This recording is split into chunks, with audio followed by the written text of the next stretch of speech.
ஃப்ரெண்ட்வுட்ஸ் நேயர்களுக்கு வணக்கம். தமிழக அரசியல் களம் ரொம்ப சூடு பிடிச்சிருக்கு அப்படின்னு சொல்லலாம். பல அதிரடியான மாற்றங்கள் நிகழ்வுகள் தொடர்ந்து தமிழ்நாட்டு அரசியல் களத்துல நடந்துட்டே இருக்கு. தேர்தல் நெருங்க நெருங்க இங்க ஒவ்வொரு காட்சிகளும் மாறிக்கிட்டு வருது அப்படின்னு தான் நான் சொல்லணும். ஏன்னா திடீர்னு அதிமுக அதிருப்தியாளர் ஒருத்தர் எழும்பி என்ன பண்ணிருக்கிறாரு, சூப்பரான ஒரு ஐடியா கொடுத்திருக்கிறாரு. இந்த ஐடியாவை இம்ப்ளிமெண்ட் பண்ணா நிச்சயமா எடப்பாடி பழனிசாமிய காணாம போய் வச்சிடலாம். துண்ட காணும் துணிய காணும் ஓடுன்னு ஓடிடுவாரு, அரசியலுக்கே வரமாட்டாரு. ஆனா இந்த பிளான் எக்ஸிக்யூட் பண்றதுக்கு எல்லாருடைய உழைப்பும் தேவை, எல்லாருடைய அணுகுமுறையும் தேவை. எல்லாரும் இதுல ஒருங்கிணைந்து செயல்பட்டா நிச்சயமா அதிமுகவை எடப்பாடி பழனிசாமி கிட்ட இருந்து மீட்டரலாம், எடப்பாடி பழனிசாமியை ஓட விரட்டிடலாம் அப்படின்னு அதிமுகவுல அதிருப்தியாளர்களில் ஒருவரான அதிமுகவின் முன்னாள் தலைவர்களில் ஒருவரான ஒருத்தர் வந்து என்ன பண்ணிருக்காரு, கருத்து சொல்லியிருக்கிறார். ஆனா இவர் சொல்ற கருத்து உண்மையிலேயே ஏத்துக்கொள்ள வேண்டிய ஒரு விஷயமா தான் இருக்கு. இது ஆர்கனைஸ் பண்ணி எடுத்துட்டு போறதுக்கு ஏத்தபோல தான் இருக்குது. ஏன்னா யாருமே கணிக்க முடியாத ஒரு விஷயமா தான் இதை பார்க்க வேண்டிய ஒரு விஷயமா தான் இருக்கு. அதனால இந்த விஷயத்தை இம்ப்ளிமெண்ட் பண்றதுக்கு எல்லாரும் ஒத்துழைக்கணும் அப்படின்னு சொல்லியிருக்கிறாரு. யார் அந்த நபரு, என்னதான்ப்பா சொன்னாரு அப்படின்னு கேட்டா, அதிமுகவுல ஜெயலலிதா காலத்திலிருந்து எம்ஜிஆர் காலத்திலிருந்து அரசியல் செய்த ஒருத்தர் கே.சி. பழனிசாமி. எடப்பாடி பழனிசாமியால விலக்கி வைக்கப்பட்டவர். சசிகலா தலைமை இங்க உள்ள வரும்பொழுது இவர் சசிகலா தலைமை எதிர்த்து முதல்ல வெளியே வந்தார். ஓபிஎஸ்ல அதுக்கப்புறம் தான் வந்தார். அதுக்கு முன்னாடி இவர் வெளியே வந்து சசிகலா குடும்பத்துக்கு எதிராகவே செயல்பட்டு இருந்தார். அதுக்கப்புறம் காலப்போக்கில் ஒரு முடிவுக்கு வந்தார். என்ன முடிவு அப்படின்னா, அதிமுக ஒன்றிணைணும், இதற்கு நான் எந்த எக்ஸ்ட்ரீம் லெவல்னால போறேன் அப்படின்னு நம்ம சொன்னாரு. ஆனா எடப்பாடி பழனிசாமி தலைமையில இருக்கக்கூடாது அப்படின்றதுதான் அவருடைய விருப்பமா இருக்கு. இவர் இப்போ ஒரு புதுவிதமான கருத்து சொல்லியிருக்கிறார். ஏன்னா அதிமுகல இவர் இருந்த வரைக்கும் ஒரு தவிர்க்க முடியாத சக்தியா தான் இருந்திருக்கிறாரு. ஜெயலலிதா காலத்தில் இருக்கும் பொழுதே இவர் ஜெயலலிதாவின் நற்பண்புகளை பெற்றவர் அப்படின்னு சொல்லலாம். ஏன்னா அந்த அளவுக்கு நம்பிக்கைக்குரிய ஒருத்தராலும் கே.சி. பழனிசாமி இருந்திருக்கிறார். இப்ப இவரு புதுவிதமான ஒரு ஐடியா சொல்லியிருக்கிறார். எடப்பாடி பழனிசாமியை ஓரம் கட்டணும், எடப்பாடி பழனிசாமி அரசியலை விட்டு நீங்க விலக்கணும், எடப்பாடி பழனிசாமி துண்டகானம் துணியகானம் ஓடணும் அப்படின்னா இந்த விஷயம் நடக்கணும் அப்படின்னு. என்ன விஷயம்பா அப்படின்னா, யாரெல்லாம் எடப்பாடி பழனிசாமி மேல அதிருப்தியில இருக்கிறாங்க அவங்க எல்லாம் ஓரணியில இணைந்து மூன்றாவது ஒரு அணியை உருவாக்குங்க. மூன்றாவது ஒரு அணியை உருவாக்கிட்டா எடப்பாடி பழனிசாமி வருகிற தேர்தலில் பாஜக கூட்டணியை ஒட்டுமொத்தமா, எடப்பாடி பழனிசாமி மட்டும் அவர் சொல்லல, ஒட்டுமொத்தமா தேசிய ஜனநாயக கூட்டணியை தமிழ்நாட்டை விட்டு ஓட விட்டுறலாம் அப்படின்னு சொல்லியிருக்காரு. அப்படி என்ன கூட்டணி, யார் யார் இணையணும் அப்படின்னு அவர்கள கேட்டா சூப்பரா தான் இப்ப ஐடியா கொடுக்குறாரு. ஆனா இவர் சொல்ற ஐடியா உண்மையிலே நடந்துட்டா நிச்சயமா எடப்பாடி பழனிசாமியை மட்டும் இல்ல, ஒட்டுமொத்த பாஜகவையும் தமிழ்நாட்டில இருந்து வாஷ் அவுட் பண்ணிடலாம் 2026 சட்டமன்ற தேர்தலில் அப்படின்னு எடுத்துக்கலாம். யார் யார் இணையணும் அப்படின்னா, எடப்பாடி பழனிசாமி மேல அதிருப்தியா இருக்கிற ஓபிஎஸ், டிடி விதிநகரன், அண்ணாமலை ஒரு சேர்த்து சொல்றாரு. அண்ணாமலை, பிரேமலதா விஜயகாந்த், விஜய், இவங்க எல்லாரும் ஓர் அணியில நினைஞ்சு ஒரு கூட்டணியை உருவாக்கிட்டா 2026 சட்டமன்ற தேர்தலில் அதிமுக பாஜக கூட்டணிய ஓட விரட்டிடலாம். எடப்பாடி பழனிசாமி அதுக்கப்புறம் அரசியலே இருக்க மாட்டாரு.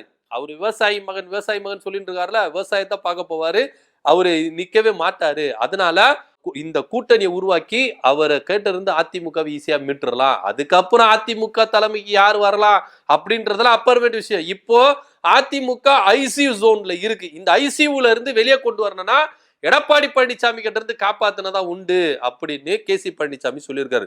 உண்மையிலேயே கே.சி. பழனிசாமி சொல்ற விஷயம் நல்ல விஷயமா தான் இருக்கு. ஏன்னா அண்ணாமலை நீங்க எடுத்துக்கிட்டீங்கன்னா பாஜக மேல கொஞ்சம் அதிருப்தியில தான் இருக்கிறாரு. ஏன்னா பாஜக இப்ப அண்ணாமலையை கொஞ்சம் அவாய்ட் பண்ணிட்டாங்க, கை விட்டுட்டாங்க அப்படிதான் சொல்லணும். ஏன்னா அவரு போற இடத்துல எல்லாம் அவருக்கு கஞ்சியா வைக்கிறாங்க. அந்த அளவுக்கு மனுஷன் வேலை பார்த்துருக்கிறாரு, கர்மா வேலை செய்யுது அப்படின்றதுலாம் செகண்டரி, அது அப்புறப்பட்ட விஷயம். ஆனா இப்போ பாஜகவை ரொம்ப நம்பிட்டு இருந்தாரு அண்ணாமலை, அமித்ஷாவெல்லாம் ரொம்ப நம்பிட்டு இருந்தாரு. ஆனா இன்னைக்கு அமித்ஷாவை கை விட்டுட்டாரு. அந்த ரேஞ்சில தான் அண்ணாமலை அவர்கள் இருக்கிறாரு. ஏன்னா ஏகப்பட்ட குற்றச்சாட்டுகள் அண்ணாமலை மேல டெல்லி பாஜக மேல வச்சிருக்கிறாங்க. இப்படியா இருக்கும் பொழுது அண்ணாமலை அவர்கள் அதிமுகவுல அதிருப்தியில தான் இருக்கிற எடப்பாடி பழனிசாமி ஏல தான் பதவி எடப்பாடி பழனிசாமியால தான் போயிருச்சு அப்படின்ற ஒரு கோபமும் அதிருப்தியும் அண்ணாமலை அவர்களுக்கு இருக்கதான் செய்யுது. அது இல்லாமலாம் இல்ல, அது அடிக்கடிக்கு வெளியே வந்துட்டு சந்திரமுகி மாதிரி வெளியே வந்துட்டு போகுது. அதனால எடப்பாடி பழனிசாமி மேல அதிருப்தியா இருக்கிற அண்ணாமலை அவர்களும் இதற்கு சம்மதிக்கணும். அதுக்கப்புறம் டிடிவி தினகரன், ஓபிஎஸ். ஏன்னா டிடிவி தினகரன், ஓபிஎஸ் இவங்க 2 பேரும் பாஜக கூட்டணியில இல்லாம வெளியே வந்ததுக்கு காரணம் எடப்பாடி பழனிசாமின்னு இவங்க நம்புறாங்க. ஓப்பனா சொல்லிட்டார் டிடிவி தினகரன். ஓபிஎஸ் அண்ணன் சொல்லல, நான் சொல்லிட்டேன். அவர் சார்பா நானும் சொல்றேன். நாங்க கூட்டணியில இல்லாம இருக்கிறதுக்கு காரணம் எடப்பாடியும் நயினாரும் தான் அப்படின்றத அவர் ஓப்பனா சொல்லிட்டாரு. அப்படி இருக்கும் பொழுது இந்த அதாவது எடப்பாடி பழனிசாமி மேல ஒரு விதமான அதிருப்தியில் இருக்கிற டிடிவி தினகரன், ஓபிஎஸ் இவங்களால சேரணும். அதே போல தேமுதிகவுக்கு நம்பிக்கை துரோகம் பண்ண எடப்பாடி பழனிசாமி. ஏன்னா ராஜ்யசபா சீட்டு கொடுக்குறேன் கடைசி வரைக்கும் நிமிட்ல வந்துட்டு என்ன பண்ணிட்டாரு, நம்பிக்கை துரோகம் பண்ணிட்டாரு. அதனால கூட தேமுதிக பொதுச் செயலாளர் பிரேமலதா விஜயகாந்த் அவர்கள் ரொம்ப அதிருப்தியில் இருக்கிறாங்க. சோ இவங்களும் இங்க ஒன்று சேரணும் அப்படின்னு சொல்லிட்டு சொல்றாங்க. ஆனா இவங்க எல்லாருமே யார் தலைமையில ஒன்றிணையணும் அப்படின்னா விஜய் தலைமையில ஒன்றிணைங்க அப்படின்னு கேசி பழனிசாமி சொல்றாரு. விஜய், அண்ணாமலை, டிடிவி தினகரன், ஓபிஎஸ், பிரேமலதா விஜயகாந்த் இவங்க எல்லாருமே ஒருங்கிணைந்தா நிச்சயமா எடப்பாடி பழனிசாமியை தோக்கடிச்சிடலாம்.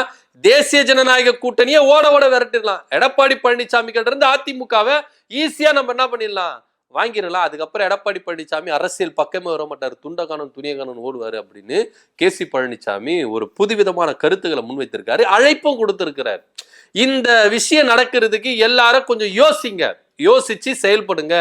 இது நடந்தால் நிச்சயமா எதிர்கட்சி தலைவர்ல நீங்க தான் உட்காருவீங்க. ஏன்னா அவரும் ஒத்துக்கிறாரு, ஆளுங்கட்சியை யார் உட்கார போறாங்கன்னா திமுக தான். அதுல எந்த வித மாற்று கருத்து இல்ல. திமுக ஆளுங்கட்சியா உட்கார போகுது. எதிர்கட்சி தரப்புல யார் உட்கார போறா அதுக்குதான் இப்ப போட்டியே. அதுக்கு பாஜகவும் எடப்பாடி பழனிசாமி தயவு செய்து விட்டுறாதீங்க. அதனால 3வது ஒரு அணியை உருவாக்கி, நான் சொல்ற இந்த கட்டமைப்புல உருவாக்கி நீங்க உட்கார்ந்தீங்கன்னா நிச்சயமா தேசிய ஜனநாயக கூட்டணியும் இங்க வீழ்த்திடலாம், எடப்பாடி பழனிசாமி வீழ்த்திடலாம் அப்படின்னு கேசி பழனிசாமி அருமையான ஒரு திட்டத்தை சொல்லியிருக்கிறாரு. இது இணையறதுக்கு இவங்க எல்லாரும் ஒண்ணு சேரணும். எங்க சிக்கல் இருக்குதுன்னா, விஜய் தலைமையில டிடி தினகரன், ஓபிஎஸ், பிரேமலதா இவங்கள கூட இணைச்சிடலாம். ஆனா அண்ணாமலை வரணுமே. ஏன்னா அண்ணாமலையை விட மாட்டாங்களே பாஜக. அதுதானே இங்க பெரிய பிரச்சனையா இருக்குது. ஆனா அரசியல் களத்துல ஒரு பேச்சு இருந்துகிட்டதான் இருக்கு. அண்ணாமலை அவர்கள் தொடர்ந்து எல்லாரையும் போய் சந்திச்சுட்டு வர்றாரு, தனியா ஒரு கட்சி ஆரம்பிக்க வரா. ஆனா பாஜகவை மீறி இங்க கட்சி ஆரம்பிச்சிடுமா முடியுமா அப்படின்னு ஒரு கேள்வி வைக்க வேண்டியதா இருக்கு. என்னதான் இருந்தாலும் கேசி பழனிசாமி சொன்ன அந்த திட்டம் ரொம்ப சூப்பரா தான் இருக்கு. இந்த திட்டத்தை 2026 சட்டமன்ற தேர்தலில் நீங்க இம்ப்ளிமெண்ட் பண்ணீங்கன்னா நிச்சயமா எடப்பாடி பழனிசாமியை தோக்கடிச்சிடலாம், பாஜக கூட்டணியை வீழ்த்திடலாம் அப்படின்றதுல எந்தவித மாற்று கருத்து இல்ல. கேசி பழனிசாமி அவர்கள் ஒரு அழைப்பு கொடுத்திருக்கிறாரு, ஒரு ஆலோசனையும் சொல்லியிருக்கிறார். விஜய் தலைமையில டிடிவி தினகரன், ஓபிஎஸ், அண்ணாமலை, அதே போல பிரேமலதா விஜயகாந்த் இவங்க எல்லாம் ஒருங்கிணைந்தா எடப்பாடி பழனிசாமியை தோற்கடித்து தேசிய ஜனநாயக கூட்டணியை தமிழ்நாட்டை விட்டு ஓட விட்டு வீழ்த்திடலாம் அப்படின்னு சொல்லியிருக்கிறாரு. இதை பத்தியோட கருத்து அப்படின்றதுல கமெண்ட் பண்ணுங்க. நன்றி, வணக்கம்.